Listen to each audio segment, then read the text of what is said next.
जय Hind dear students. स्वागत है आपका अपने YouTube channel Sandeep Gurukul biology classes में। देखिए, आज जो हम आपको कराने वाले हैं कुछ बहुत ही इंपॉर्टेंट क्वेश्चन है और ये इंपॉर्टेंट क्वेश्चन आपके कक्षा 10 के यूपी बोर्ड परीक्षा में और साथ में ही जो है कुछ कंपटीशन एग्जाम में भी आते हैं ये। तो इससे जो पहले वाले क्वेश्चन है वो मैंने आपको पहले ही वीडियो में करवा दिए हैं।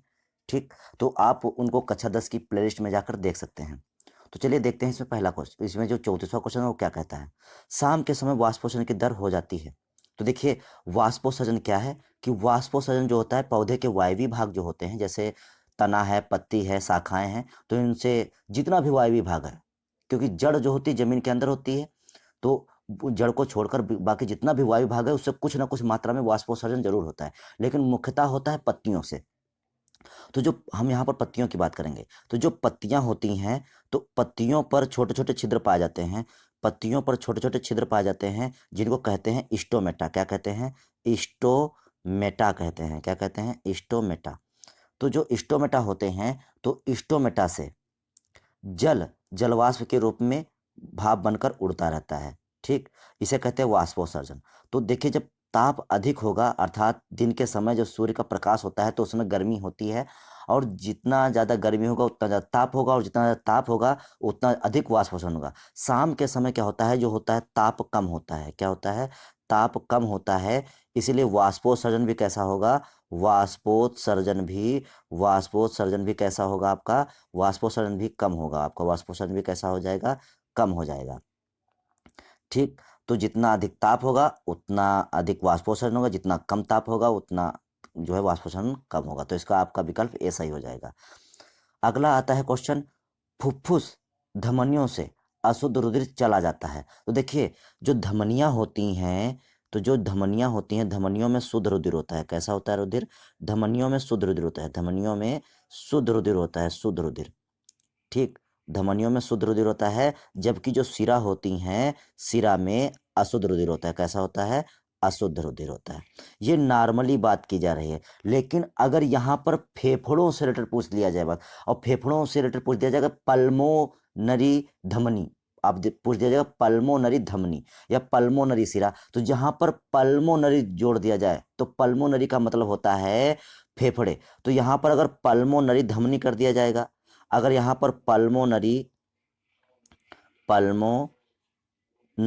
अगर यहाँ पर पल्मोनरी धमनी कर दिया जाएगा, तो ये यहाँ पर देखिए, जैसे ही पल्मोनरी धमनी किया गया तो यहाँ पर पहले था शुद्ध रुधिर, लेकिन जैसे ही पल्मोनरी जोड़ा गया यहाँ पर क्या हो जाएगा? अशुद्ध रुधिर हो जाएगा। और जैसे ही पल्मोनरी सिरा कर दिया जाएगा तो यहाँ पर शुद्ध की जगह क्या हो जाएगा? अशुद्ध। ये अपवाद है।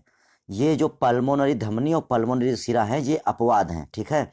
वैसे तो पल्मोनरी में जो धमनियां हैं, धमनियों में शुद्ध रुधिर और सिराओं में अशुद्ध रुधिर होता है। ठीक, लेकिन जैसे ही पल्मोनरी जुड़ जाएगा तो पल्मोनरी जुड़ जाने की वजह से जो रुधिर हो जाएगा वो पल्मोनरी धमनी में अशुद्ध हो जाएगा और पल्मोनरी सिरा में शुद्ध हो जाएगा। तो देखिए, जो हृदय होता है, हृदय से जो रुधिर होता है वो शुद्ध होने के लिए कहाँ जाता है? तो जो रुधिर होता है वो शुद्ध होने के लिए फेफड़ों में जाता है, तो पल्मोनरी धमनी से अशुद्ध रुधिर कहाँ जाएगा? फेफड़ों में जाएगा। तो विकल्प आपका दूसरा सही हो जाएगा। ठीक है? तो चलिए देखते हैं अगला क्वेश्चन। अगला क्वेश्चन क्या कहता है? अग्न्याशयी रस किसके पाचन में सहायक होता है? तो देखिए, जो अग्न्याशयी रस होता है उसको पूर्ण पाचक रस भी बोलते हैं। मोस्ट इंपॉर्टेंट, पूर्ण पाचक रस, इसको पूर्ण पाचक रस भी बोलते हैं। अग्न्याशय मोस्ट इंपॉर्टेंट पूछता है आपसे क्वेश्चन, कभी कभी कंपटीशन पूछ देता है कि पूर्ण पाचक रस किसे कहते हैं या पूर्ण पाचक रस का स्राव कहाँ से होता है? तो पूर्ण पाचक रस का स्राव अग्न्याशय से होता है। ठीक, और यहाँ पर इसे पूर्ण पाचक रस कहा क्यों जाता है? क्योंकि यहाँ पर भोजन का पूरी तरीके से पाचन हो जाता है, क्योंकि ये जो है अग्न्याशय अग्न्याशय ग्रहणी से लगा होता है, तो ग्रहणी में ही पूर्ण रूप से भोजन का पाचन हो जाता है। तो इसीलिए इसको पूर्ण पाचक रस कहते हैं। और पूर्ण पाचक रस जो होता है वो प्रोटीन, कार्बोहाइड्रेट और वसा को पचाने में सहायक होता है। ठीक है? तो जो प्रोटीन, कार्बोहाइड्रेट और जो वसा होती है उसको पचाने में सहायक होता है। तो इसलिए जो अग्न्याशयी रस है वो इनको पूरी तरीके से पचा डालता है यहाँ पर, इसलिए इसको पूर्ण पाचक रस भी कहते हैं। ठीक है? तो चलिए देखते हैं अगला क्वेश्चन, आगे देखते हैं। चलिए अगला क्वेश्चन देखते हैं।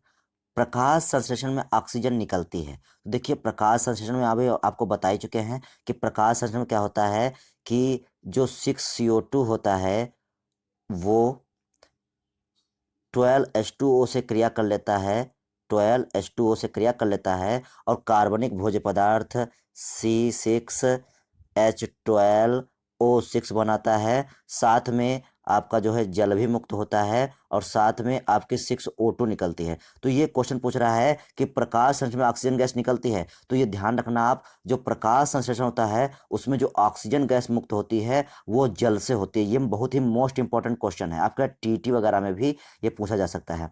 तो जो प्रकाश संश्लेषण में जो ऑक्सीजन गैस होती है वो आपकी जो है ऑक्सीजन गैस वो आपकी जल से मुक्त होती है, काहे से, H2O से मुक्त होती है। तो ये कुछ इंपॉर्टेंट क्वेश्चन थे, ठीक। और इसके जो कुछ और इंपॉर्टेंट क्वेश्चन है वो हम आपको नेक्स्ट वीडियो में बताएंगे। तो आज के लिए केवल इतना ही रखते हैं, बाकी बताएंगे आपको नेक्स्ट वीडियो में। तब तक के लिए जय हिंद। जय हिंद डियर स्टूडेंट्स, स्वागत है आपका अपने YouTube channel Sandeep Gurukul biology classes में। देखिए आज जो हम आपको कराने वाले हैं कुछ बहुत ही इंपॉर्टेंट क्वेश्चन है, और ये इंपॉर्टेंट क्वेश्चन आपके कक्षा 10 के यूपी बोर्ड परीक्षा में और साथ में ही जो है कुछ कंपटीशन एग्ज़ाम में भी आते हैं ये। तो इससे जो पहले वाले क्वेश्चन हैं वो मैंने आपको पहले ही वीडियो में करवा दिए हैं, ठीक। तो आप उनको कक्षा 10 की प्लेलिस्ट में जाकर देख सकते हैं। तो चलिए देखते हैं इसमें पहला क्वेश्चन, इसमें जो 34वां क्वेश्चन है वो क्या कहता है। शाम के समय वाष्पोषण की दर हो जाती है। तो देखिए वाष्पोसर्जन क्या है कि वाष्पोसर्जन जो होता है पौधे के वायवीय भाग जो होते हैं, जैसे तना है, पत्ती है, शाखाएं हैं, तो इनसे जितना भी वायवीय भाग है, क्योंकि जड़ जो होती है ज़मीन के अंदर होती है, तो जड़ को छोड़कर बाकी जितना भी वायु भाग है उससे कुछ ना कुछ मात्रा में वाष्पोत्सर्जन जरूर होता है, लेकिन मुख्यतः होता है पत्तियों से। तो जो हम यहाँ पर पत्तियों की बात करेंगे, तो जो पत्तियां होती हैं तो पत्तियों पर छोटे छोटे छिद्र पाए जाते हैं, पत्तियों पर छोटे छोटे छिद्र पाए जाते हैं जिनको कहते हैं स्टोमेटा। क्या कहते हैं? स्टोमेटा कहते हैं। क्या कहते हैं? स्टोमेटा। तो जो स्टोमेटा होते हैं तो स्टोमेटा से जल जलवाष्प के रूप में भाप बनकर उड़ता रहता है, ठीक। इसे कहते हैं वाष्पोत्सर्जन। तो देखिए जब ताप अधिक होगा, अर्थात दिन के समय जब सूर्य का प्रकाश होता है तो उसमें गर्मी होती है, और जितना ज़्यादा गर्मी होगा उतना ज़्यादा ताप होगा, और जितना ज़्यादा ताप होगा उतना अधिक वाष्पोत्सर्जन होगा। शाम के समय क्या होता है, जो होता है ताप कम होता है। क्या होता है? ताप कम होता है, इसीलिए वाष्पोत्सर्जन भी कैसा होगा? वाष्पोत्सर्जन भी कैसा होगा आपका? वाष्पोत्सर्जन भी कम होगा आपका, वाष्पोत्सर्जन भी कैसा हो जाएगा? कम हो जाएगा, ठीक। तो जितना अधिक ताप होगा उतना अधिक वाष्पोत्सर्जन होगा, जितना कम ताप होगा उतना जो है वाष्पोत्सर्जन कम होगा। तो इसका आपका विकल्प ए सही हो जाएगा। अगला आता है क्वेश्चन, फुफ्फुस धमनियों से अशुद्ध रुधिर चला जाता है। तो देखिए जो धमनियां होती हैं, तो जो धमनियां होती हैं धमनियों में शुद्ध रुधिर होता है। कैसा होता है रुधिर? धमनियों में शुद्ध रुधिर होता है, धमनियों में शुद्ध रुधिर होता है, शुद्ध रुधिर, ठीक। धमनियों में शुद्ध रुधिर होता है, जबकि जो शिरा होती हैं शिरा में अशुद्ध रुधिर होता है। कैसा होता है? अशुद्ध रुधिर होता है। ये नॉर्मली बात की जा रही है, लेकिन अगर यहाँ पर फेफड़ों से रिलेटेड पूछ लिया जाए बात, और फेफड़ों से रिलेटेड पूछ दिया जाएगा पल्मोनरी धमनी, आप पूछ दिया जाएगा पल्मोनरी धमनी या पल्मोनरी शिरा, तो जहाँ पर पल्मोनरी जोड़ दिया जाए तो पल्मोनरी का मतलब होता है फेफड़े। तो यहाँ पर अगर पल्मोनरी धमनी कर दिया जाएगा, अगर यहाँ पर पल्मोनरी अगर यहाँ पर पल्मोनरी धमनी कर दिया जाएगा, तो ये यहाँ पर देखिए जैसे ही पल्मोनरी धमनी किया गया तो यहाँ पर पहले था शुद्ध रुधिर, लेकिन जैसे ही पल्मोनरी जोड़ा गया यहाँ पर क्या हो जाएगा? अशुद्ध रुधिर हो जाएगा। और जैसे ही पल्मोनरी सिरा कर दिया जाएगा तो यहाँ पर शुद्ध की जगह क्या हो जाएगा? अशुद्ध। ये अपवाद है, ये जो पल्मोनरी धमनी और पल्मोनरी सिरा है ये अपवाद हैं, ठीक है। वैसे तो पल्मोनरी में जो धमनियां हैं धमनियों में शुद्ध रुधिर और सिराओं में अशुद्ध रुधिर होता है, ठीक। लेकिन जैसे ही पल्मोनरी जुड़ जाएगा तो पल्मोनरी जुड़ जाने की वजह से जो रुधिर हो जाएगा वो पल्मोनरी धमनी में अशुद्ध हो जाएगा और पल्मोनरी सिरा में शुद्ध हो जाएगा। तो देखिए जो हृदय होता है, हृदय से जो रुधिर होता है वो शुद्ध होने के लिए कहाँ जाता है? तो जो रुधिर होता है वो शुद्ध होने के लिए फेफड़ों में जाता है, तो पल्मोनरी धमनी से अशुद्ध रुधिर कहाँ जाएगा? फेफड़ों में जाएगा। तो विकल्प आपका दूसरा सही हो जाएगा, ठीक है। तो चलिए देखते हैं अगला क्वेश्चन। अगला क्वेश्चन क्या कहता है? अग्न्याशयी रस किसके पाचन में सहायक होता है। तो देखिए जो अग्न्याशयी रस होता है उसको पूर्ण पाचक रस भी बोलते हैं। मोस्ट इंपॉर्टेंट, पूर्ण पाचक रस, इसको पूर्ण पाचक रस भी बोलते हैं। अग्न्यास मोस्ट इंपॉर्टेंट पूछता है आपसे क्वेश्चन, कभी कभी कंपटीशन पूछ देता है कि पूर्ण पाचक रस किसे कहते हैं या पूर्ण पाचक रस का स्राव कहाँ से होता है। तो पूर्ण पाचक रस का स्राव अग्न्याशय से होता है। ठीक, और यहाँ पर इसे पूर्ण पाचक रस कहा क्यों जाता है, क्योंकि यहाँ पर भोजन का पूरी तरीके से पाचन हो जाता है, क्योंकि ये जो है अग्न्याशय अग्न्याशय ग्रहणी से लगा होता है, तो ग्रहणी में ही पूर्ण रूप से भोजन का पाचन हो जाता है। तो इसीलिए इसको पूर्ण पाचक रस कहते हैं। और पूर्ण पाचक रस जो होता है वो प्रोटीन, कार्बोहाइड्रेट और वसा को पचाने में सहायक होता है। ठीक है, तो जो प्रोटीन, कार्बोहाइड्रेट और जो वसा होती है उसको पचाने में सहायक होता है। तो इसलिए जो अग्न्याशयी रस है वो इनको पूरी तरीके से पचा डालता है यहाँ पर, इसलिए इसको पूर्ण पाचक रस भी कहते हैं। ठीक है, तो चलिए देखते हैं अगला क्वेश्चन, आगे देखते हैं। चलिए अगला क्वेश्चन देखते हैं। पादपों में वायु प्रदूषण कम करने वाली प्रक्रिया है। देखिए जैसा कि हम लोग जानते हैं कि जो प्रकाश संश्लेषण होता है, प्रकाश संश्लेषण में पौधे क्या लेते हैं, 6CO2 ले लेते हैं, ठीक, प्लस 12H2O ले लेते हैं, और लेने के बाद वो लोग क्या बना लेते हैं, C6H12O6, मतलब अपना भोजन बना लेते हैं। और क्या बना लेते हैं, भोजन बनने के साथ साथ वो लोग पानी को भी मुक्त करते हैं, 6H2O, ठीक, और साथ में 6O2। तो देखिए जैसा कि हम लोग प्रकाश क्रिया में देखते हैं कि जो पौधे होते हैं वो वातावरण से CO2 ले रहे हैं, और वातावरण में हानिकारक क्या होती है, CO2 ज़्यादा अधिकतर अधिक होती है CO2, ठीक, उसकी मात्रा ज़्यादा बढ़ जाती है प्रदूषण की वजह से। तो ये पौधे क्या करते हैं, वातावरण से CO2 तो ले लेते हैं, ठीक, और साथ में इस ऑक्सीजन गैस भी मुक्त करते हैं। तो देखिए वातावरण से हानिकारक गैस CO2 को ले लिया अपने अंदर, और वातावरण में ऑक्सीजन गैस को क्या कर दिया, रिलीज कर दिया। तो जिससे क्या होता है कि जो प्रदूषण होता है वो प्रदूषण कम हो जाता है। तो इस प्रकार से जो पौधे होते हैं वो प्रकाश संश्लेषण के द्वारा वायु प्रदूषण को कम कर देते हैं। जबकि जब आपको आपकी जो किताब है कुमार मित्तल वाली, तो उसमें इसका विकल्प गलत दिया गया है। उसमें आपका विकल्प श्वसन देते हैं, बल्कि इसमें विकल्प क्या होगा आपका सही, प्रकाश संश्लेषण होगा।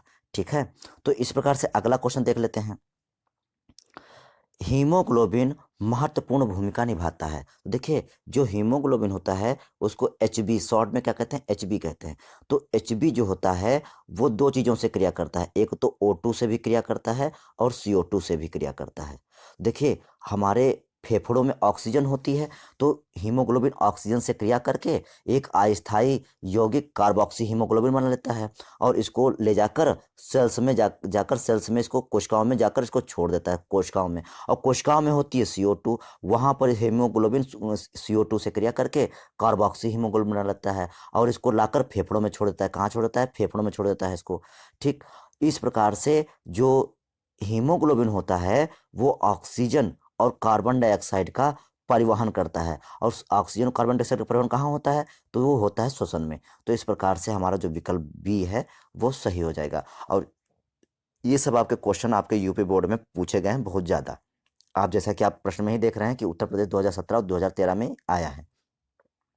अगला है, रंध्रों में द्वार कोशिकाएं पाई जाती हैं। तो देखिए जो रंध्र होते हैं स्टोमेटा, तो जो रंध्र होते हैं तो रंध्रों में द्वार कोशिकाएं होती हैं, इनको रक्षक कोशिकाएं भी बोलते हैं। क्या बोलते हैं, रक्षक कोशिकाएं। तो ये जो कोशिकाएं होती हैं इनको बोलते हैं रक्षक कोशिकाएं। ठीक, इनको बोलते हैं रक्षक कोशिकाएं या द्वार कोशिकाएं। तो देखिए ये जो कोशिकाएं होती हैं ये काम क्या करती हैं, तो ये जो यहाँ पर जो हम ये रंध्र देख रहे हैं, छिद्र देख रहे हैं, इस छिद्र को स्टोमेटा बोलते हैं। ठीक, तो ये जो रंध्र होता है इस रंध्र को बंद करने का काम इन रक्षक कोशिकाओं या द्वार कोशिकाओं का होता है। ठीक, तो इनकी संख्या कितनी है, तो देखिए नंबर 1 और नंबर 2, तो इनकी संख्या कितनी होती है, एक स्टोमेटा में इनकी संख्या 2 होती है। ठीक है, और कहीं पर आपको ये 2 दिया जा सकता है और कहीं पर एक जोड़ी लिखा होगा। तो देखिए चाहे एक जोड़ी कहा जाए चाहे 2 कहा जाए, बात एक ही होती है। ठीक, तो ये जो क्वेश्चन होते हैं, ये जो मतलब रंध्र हैं, तो रंध्र जो है वो इनकी संख्या कितनी होती है, रंध्र में द्वार कोशिकाओं की संख्या 2 होती है। ठीक है, तो चलिए देखते हैं अगला क्वेश्चन। चलिए अगला क्वेश्चन देखते हैं। प्रकाश संश्लेषण में ऑक्सीजन निकलती है। तो देखिए प्रकाश संश्लेषण में अभी आपको बता ही चुके हैं कि प्रकाश संश्लेषण में क्या होता है कि जो 6CO2 होता है वो 12H2O से क्रिया कर लेता है, 12H2O से क्रिया कर लेता है और कार्बनिक भोज्य पदार्थ C6H12O6 बनाता है। साथ में आपका जो है जल भी मुक्त होता है और साथ में आपकी 6O2 निकलती है। तो ये क्वेश्चन पूछ रहा है कि प्रकाश संश्लेषण में ऑक्सीजन गैस निकलती है, तो ये ध्यान रखना आप, जो प्रकाश संश्लेषण होता है उसमें जो ऑक्सीजन गैस मुक्त होती है वो जल से होती है। ये बहुत ही मोस्ट इंपॉर्टेंट क्वेश्चन है, आपका टीटी वगैरह में भी ये पूछा जा सकता है। तो जो प्रकाश संश्लेषण में जो ऑक्सीजन गैस होती है वो आपकी जो है ऑक्सीजन गैस वो आपकी जल से मुक्त होती है, काहे से, H2O से मुक्त होती है। तो ये कुछ इंपॉर्टेंट क्वेश्चन थे, ठीक। और इसके जो कुछ और इंपॉर्टेंट क्वेश्चन है वो हम आपको नेक्स्ट वीडियो में बताएंगे। तो आज के लिए केवल इतना ही रखते हैं, बाकी बताएंगे आपको नेक्स्ट वीडियो में। तब तक के लिए जय हिंद।